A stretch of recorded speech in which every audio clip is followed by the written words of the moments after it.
हे रुक रुक रुक रुक, इन्हें आओ, कम हियो। कहाँ जाता रे? कोड़े जाता नी। पढ़े? हाँ सचो में? हाँ, कलम ले ले बानी, कॉपी ले ले बानी, पढ़। पढ़बे? हाँ पढ़। अच्छा एगो बात बताओ, ओमे मैडम उडम बाइसन की ना? बाइसन। 16 साल की। 16 साल की? हाँ। अरे सरवा तो बहुत बढ़िया बा।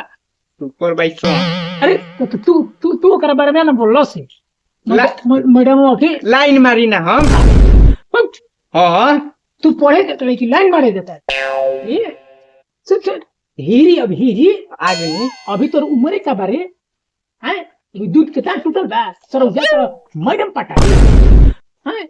हमारा लेखा आदमी में स्टूडेंट चाहिए। तू जाके का करबो? तू दुआरो गोरो, तू बुढ़ाइलो। अरे बुढ़ाई तक का हो गई? अभी मैं इंजन हमारा ठन ठन को पानी में लाके जब अभी तारे इतना करता तो सोचा अभी हमार कितना करी। अरे भाग तो अभी बहुत नाजुक मरी अंगुरी चबा के जो जाता है तो जो, लेकिन उन्हें ओयत हमारे को बताइए कि मैडम है काम कर हाँ मैडम के बारे में पूछला तो बात को दिया दे होनी। तब तू पढ़े जाइए। हो चाहिए पढ़बे? हो हमारा तो वैसे लागत कि तू पढ़बे ना। पढ़ब ना पढ़ी ना हो। हाँ तू बेंच पर खाली चढ़ल ना चढ़म तो कैसे लइका फैका होई। देख मैडम के देख के खूब ऊपर से नीचे तक आइए, हमारा के बता के जाइए। देखो अब मैडम के बारे में एक शब्द बोललो तो हम खिसिया जाए। हम फिर ही ना सोचम कि तू बाबा हो कि हमार लड़वा हो। तू हमार मैडम ही हो अंगुरी चाट के। तो हम कहाँ कहता नहीं कि हमार मैडम भी है। हमार बहुत बड़ा का रिलेशन है हमारा ओकरा बीच में। भोसड़ी हमरे के धोखा देती है। तोरे का बाबा ना तोरा के पढ़ाई हमारा के लड़ाई बहुत हरामी हो गई बिया, ओकरा के मारे के पड़ी हमरा। अरे जो अब हमरा मैडम के बारे में सोचलो तो हम बात को धिया दे। जो जलनी है सुंदरी मैडम मैडम से कितना घटिया वाला पेट पे उड़िया दी। जो अब जाएंगे एडमिशन कराएंगे, ट्यूशन पढ़ाएंगे। आई हो दादा गोवन साला आज हमार भेड़ी के बार कटले है। आज पता चल जाता ही ना तो सरवा के गाने में गोली मार देबे हम। किन्ने है कुछ आता पता ना चली थे। काजल सरवा कावना कर रहे भेड़ी कावना को हो गई बार। अब बुझाता लकबत्ती हम बनिए जाए। आई हो दादा 5 बाय आधा इतना बार कितना का करम हो दादा। तो देख रहे एकरा कुड़िया के हीरा मोती नहीं खेनू तो भागे जागी रे दादा। अरे तो माल देवे करी कुछ मिल गई तो अब सुनले रही का कि भेड़ी खैले रहे ना तो ओकरा के हगे खातिर आदमी इथी कइले रहन कि हग हमरा घर तो हीरे हगी सरवा यही ना ना हग देलो से। Nani? Nope. सन पपड़ी के फैक्ट्री है कि साला हमार भेड़िया के बाहर है। ये हमरा समझे में नहीं आवी थे। एकरा के बेच के हम का करब? बुझाता कि अंडा के दुकान खोलम ना तो मलाई के फैक्ट्री खोलम। ना हमारा बांडा आश्रम के आसना खोले के बा। काहे कि हमरा गांव में ढेर पहिलाई चलत सन उन्हीं के व्यवस्था करे के बा। हमरा ठिकाना लगावे के बा बुझाइल। काहे कि शिबुआ देखो कोई बा कलकत्ता ओकरा हम कहनी कि हेजे ले ले साटा यही में रहबे तो कितना अच्छा रहित। आ देखो तो गइल बा विकासा बा ओकरा तनिको बुझाते नइखे। हम चाहते कि ज्वाइन ले ले रे आ मनोजवा के तो कहबे न कर। उ तो धजिया कबर बा गांव में घूमत ओकरा तनिको बुझाता कि जुली साथे चली असही लहरा आते। आ धर्मेंद्र के तो कहबे न कर बाते न कर। उ तो भाई ऑफर में रहता मार के फिट रहता पता कि सगरी मिलते बा हमरे हो। आई हो दादा इतना धन छो के शिबुआ कोई बा कलकत्ता सर हम कहत रही कि लगाती है लौलाता आया दूसरा को खोला जीत खाता कितना अच्छा रही थे ओरा तनिको बुझाता। राइफल रखूं गाड़ी में तब सरवा के मारही पिछाड़ी में आ कौन सरवा इसे हमार भेड़ी के बार कटले है पूरा तो छोड़ा दे हम सब रंगदारी। क्या रे करी बम का करी थे? का रे टन लाल बोल बोल बोल। ये करी बाबू हम तू साथ साथ बता ही लाहौल बिला तू सरवा हमार बकरी के बार कौन कटले है भेड़ी के बाद सरवा कौन कटले है याद है ओकरा गाड़ी में बांस कर देबो आई हो दादा। ए टूटिल्ला अपना मुंह पे लगाम रख नहीं तो हम घोड़ा के लगाम रखी ना। आई हो दादा पैसा भन का तारे की तू ही कटले है तोरा का लगता हम कटले बखरे बाहा पे कटले भाई हम हमारे नाम होकरी का बम आ गाड़ी से लगाई ना दम। कोई सुन साला बेजबान लड़का है रे तू ओकर दिखाओ अपन दम।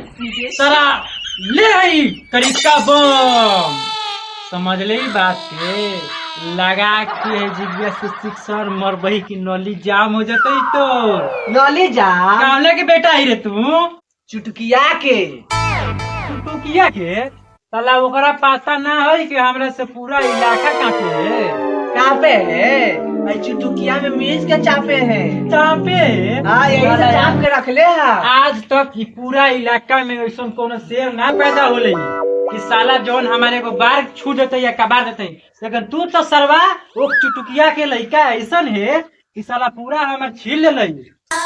सहारा के तो छीलबे करम तार भेड़िया के तो छील के गाड़ी लगा देनी अब तार दूसरे छीली छीले के मन को तो तार एक ही बार नोच दे।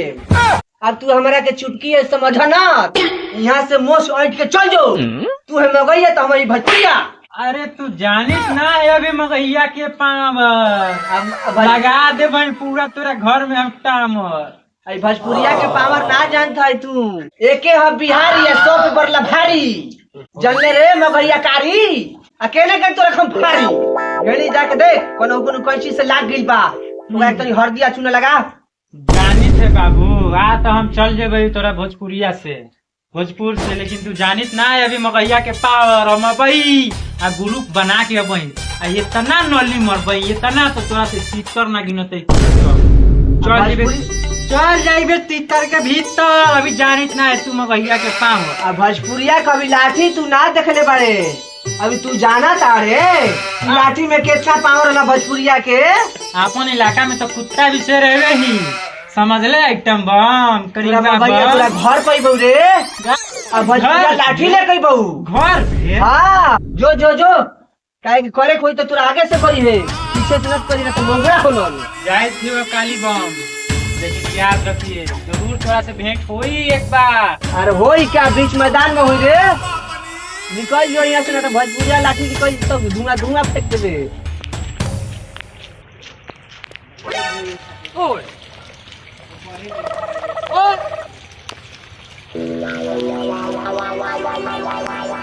सब तो ठीक बोले लेकिन भेड़ी के बाद सरवा खोजे खोजे में हमारा टाइम में पता नहीं। ए बाबू इधर सुन लाड़ ना ए तेरी माँ का पैंडल मर इधर आ बे तू जानी तो ना है अभी हमारे पाँव कहाँ जाई थे ओ पढ़े जाई थी चाचा पढ़े जाई थे। हाँ कौन क्लास में पढ़े रे तुम ज्यादा पूछलो तो गाड़ मार के धनिया बोती ऐसा कहे बतियाई थे रे तू भाई देखी तो ना है अभी मारबाऊ ना कि नस तोर सब ढीला हो जाते मगहिया से पांगा तोरा पढ़ जो तो महंगा।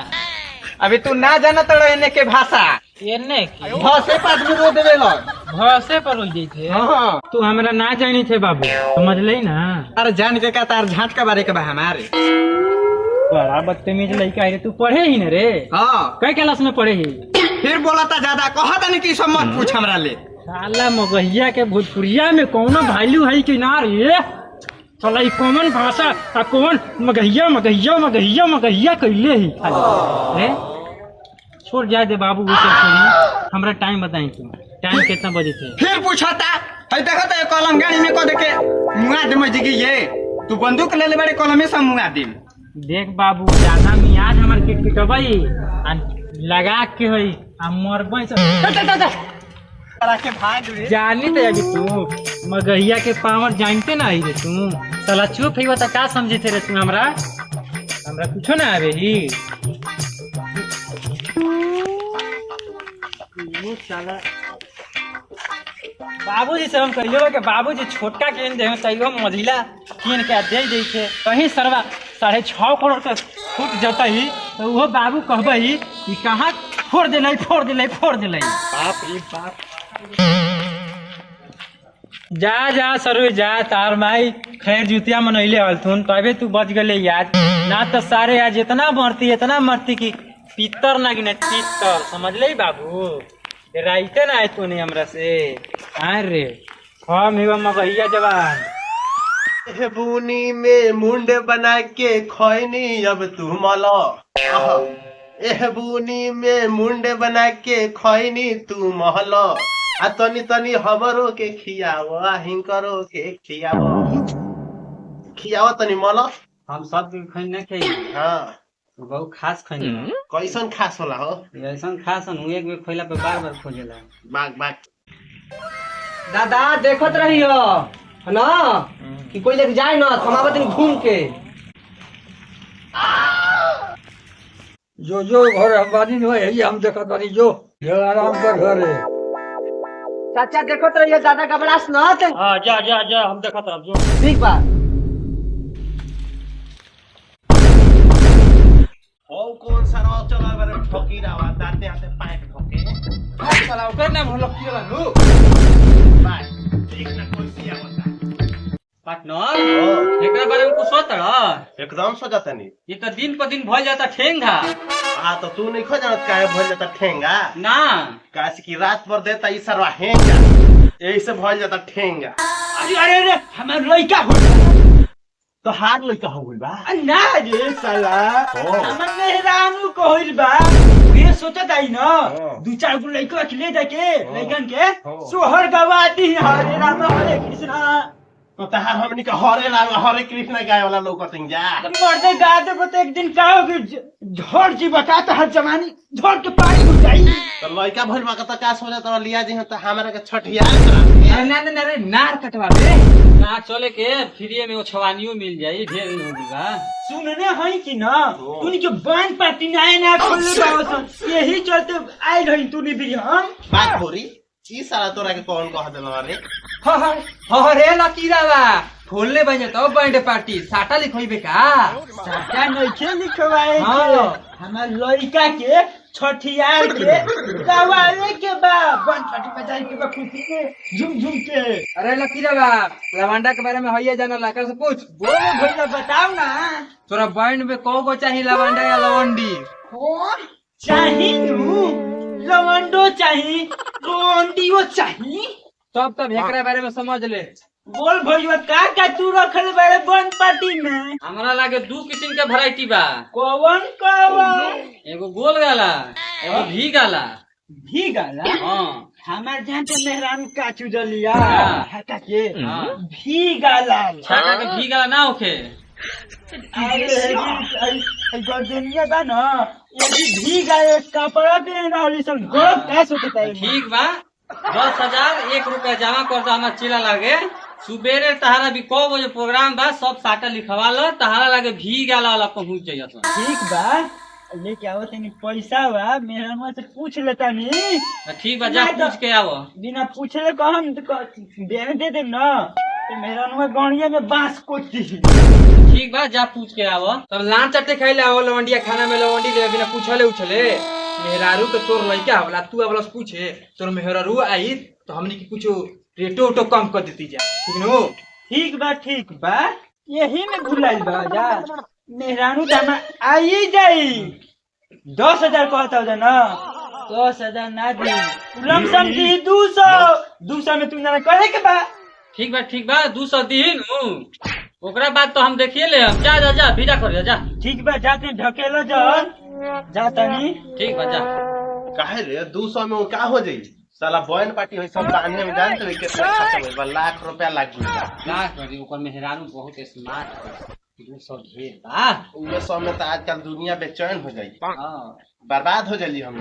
देखो सन 200 में अगर साटा लिखा जी नो बैंड पार्टी ओकर दुआरी पे ना देई। साथ में जानते को सन हमार 2 गो फाटल पैंट बेचल बा कबाड़ी में तब 200 रुपया से हमें बिजनेस स्टार्ट कर ले बानी। देखो तो एकरा के कहता 200 में गांव फाटी तब फाटी लेकिन एकर फुटानी ना दे। साला कहता 200 में ओकर मेहरानू मस्त ओकरा मेहरारू के आवे से पहले सबसे बिना से चलो सन ना ओकर मेहरारू आई ना 200 में साटा लिखाई तो साला हमनी के भटे बढ़ दे। चल ठीक कहता है ना बांस भाई ना फसली बात। हां एक तरह का बात देखिए चल